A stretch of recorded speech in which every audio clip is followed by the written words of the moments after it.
Hello everyone, it's Shannon here, and in today's video I'm going to show you how to create a really fun pop-up Spice Garden card using some new products from Waffle Flower's June release. First up is the Arrowhead stamp set.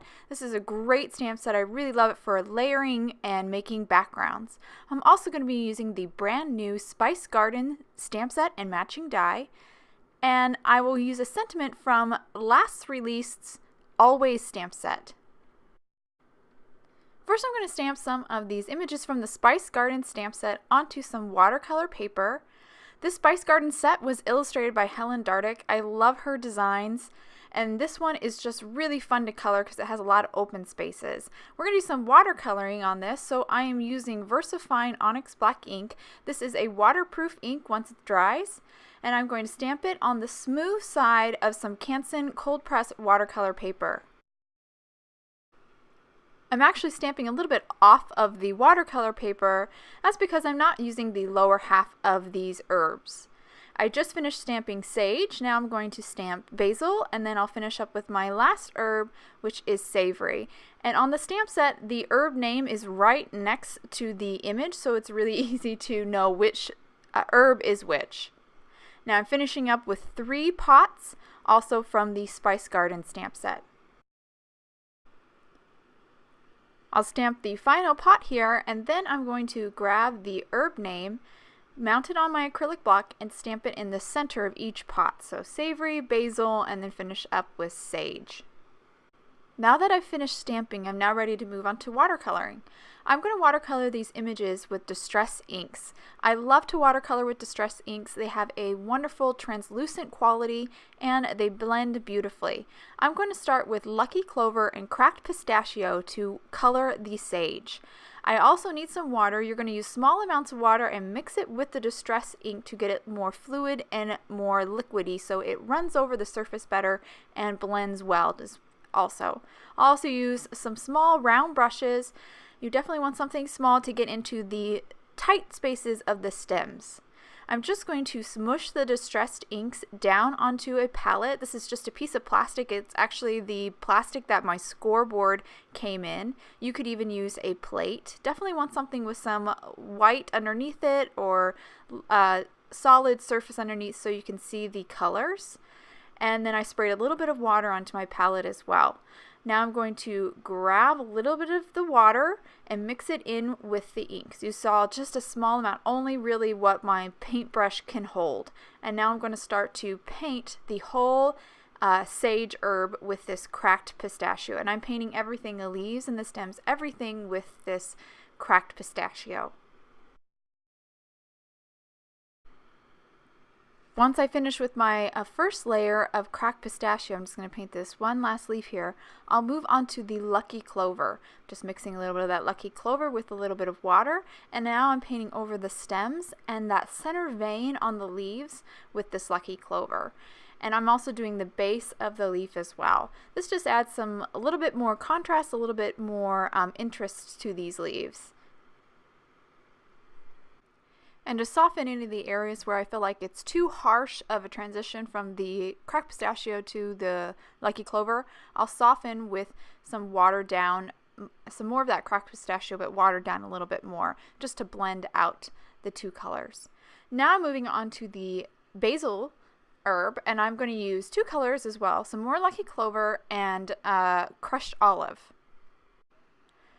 Once I smush those 2 colors down onto my palette, again, I'm going to take a little bit of the water, mix it with the ink, and then go to my paper. So I am painting half of the leaves with the crushed olive, and then I'll paint the other half with the Lucky Clover, as well as the stems with the Lucky Clover. I am blending the two, so I am going over, taking that Lucky Clover and go over the crushed olive a little bit. It creates a really pretty kind of green color, and it also makes a nice transition.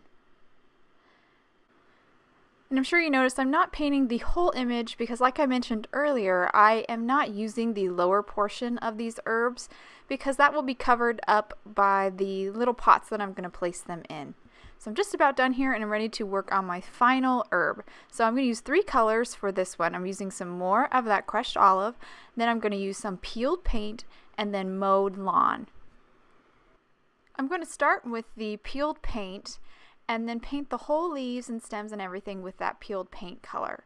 So to be honest, I have never used savory herb before. I'm kind of approaching this, I went online of course and looked up pictures, but I wanted some more contrast with these 3 herbs. I didn't want them to be all the same shades of green. So I decided to approach this herb a little bit more like rosemary. And so I'm giving it more of those olive tones and those darker colors that rosemary seems to have. Once I paint the whole thing with the crushed olive, I painted just the base of the leaves and the stems with the peeled paint, and now I'm going over the same areas with the mowed lawn, adding this additional 3rd color, just kind of cools the images down and gives it a more of a green fresh look, but still it's more on the olive side. So I liked those 3 colors mixed together.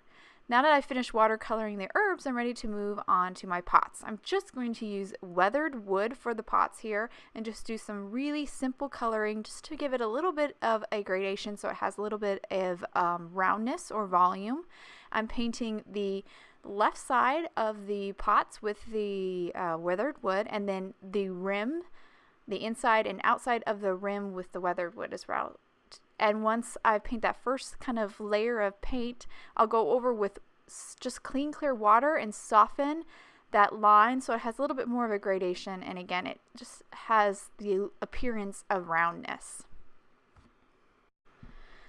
Now that my watercoloring is done, I'm going to move on to stamping basically my own little piece of pattern paper here using the Arrowhead stamp set.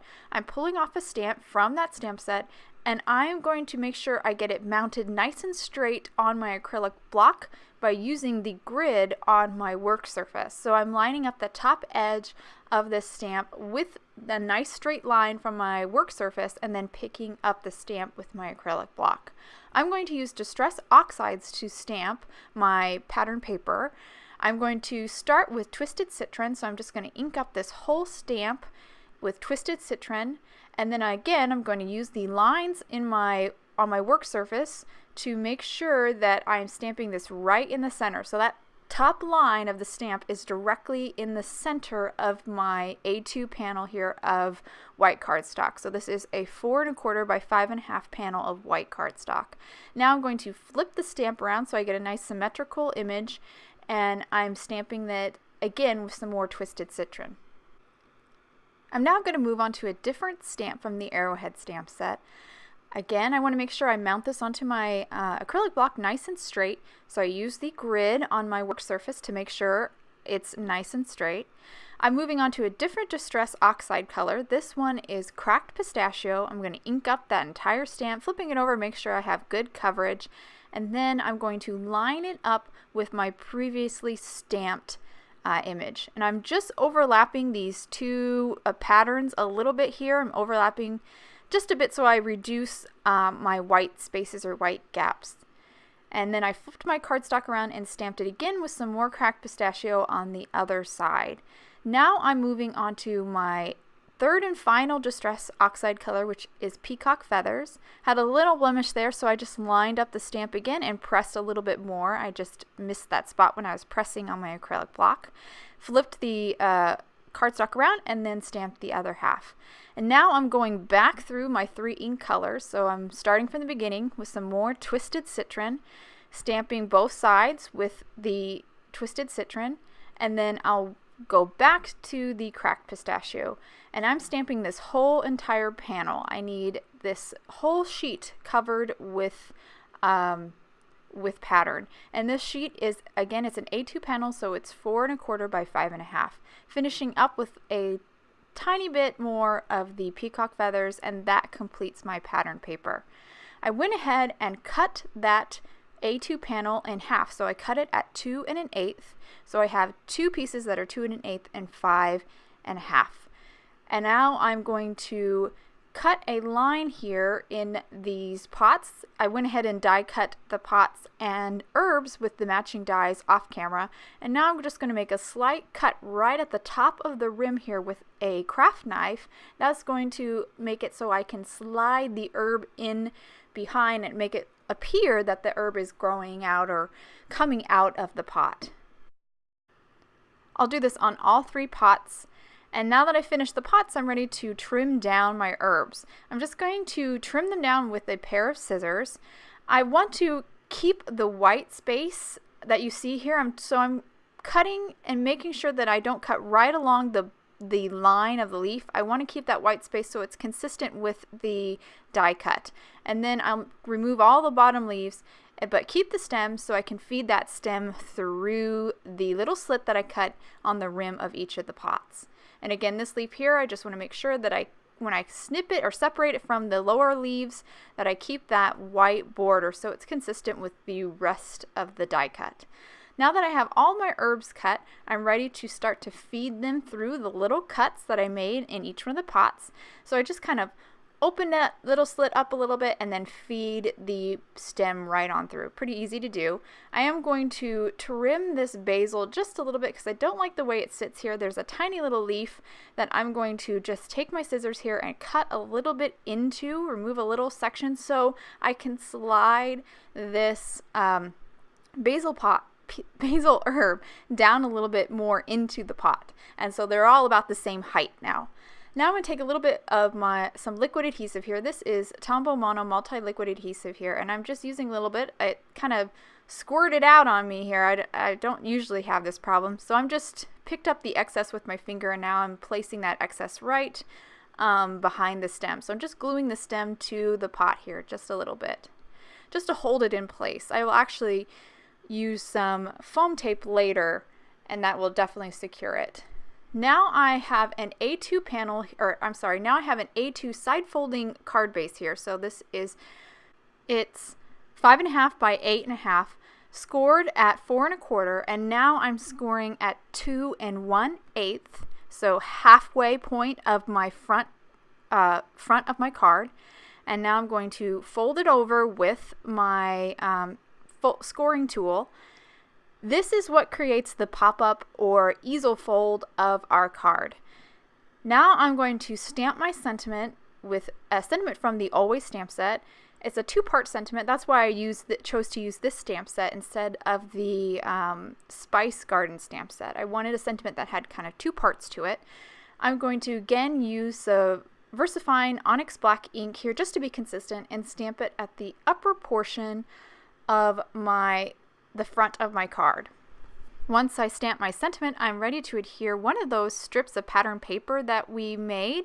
I'm going to adhere this just below that score line on the front of our card. And again, this strip is 5.5 by 2 1/8, so it fits perfectly right on the front of the card. And now I'm going to open up the card and create the little catch that holds the pop-up garden in place. I have just a plain white piece of cardstock here, cut to 2 1/8 by 5.5, so exactly the same dimensions as our strips of pattern paper here. And now I'm taking the second half of our pattern paper and just adhering it right on top of that other catch piece.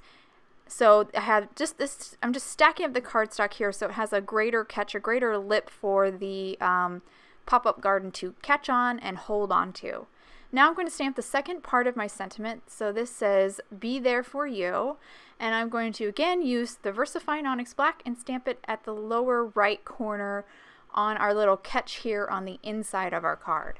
Once I stamp the sentiment here, I'll kind of fold this front panel so you can see how it works here. But you can see how it has this easel fold and it catches on the inside, that lip we created by stacking 2 2/8 by 5.5 strips of cardstock on top of each other. I'm going to finish up my card by adding some foam tape to the back of the herbs. I'm adding it only to the pots though. I'm not adding it to the leaves or the stems. That's really important. You want to make sure the leaves and stems are free and not attached to the upper half of the card front. If they are, then the fold won't open. And I'll just stick these down here and that will complete the card. I'll hold it up to the camera here so you can see the card a little bit better. I really like the colors in this card. I think they're so beautiful. And I love that pattern paper that we created with the Arrowhead stamp set. And I also love that when you fold or you do the easel fold, you see the whole pattern completed. I just think it has a really pretty look. And I think this is a great card to give because the recipient can display the card on their shelves with that easel fold. So it's just a really fun and unique kind of design for a card. I hope you guys enjoyed today's video. If you want any more information on the products I use, please visit wafflefather.com. Thanks for watching.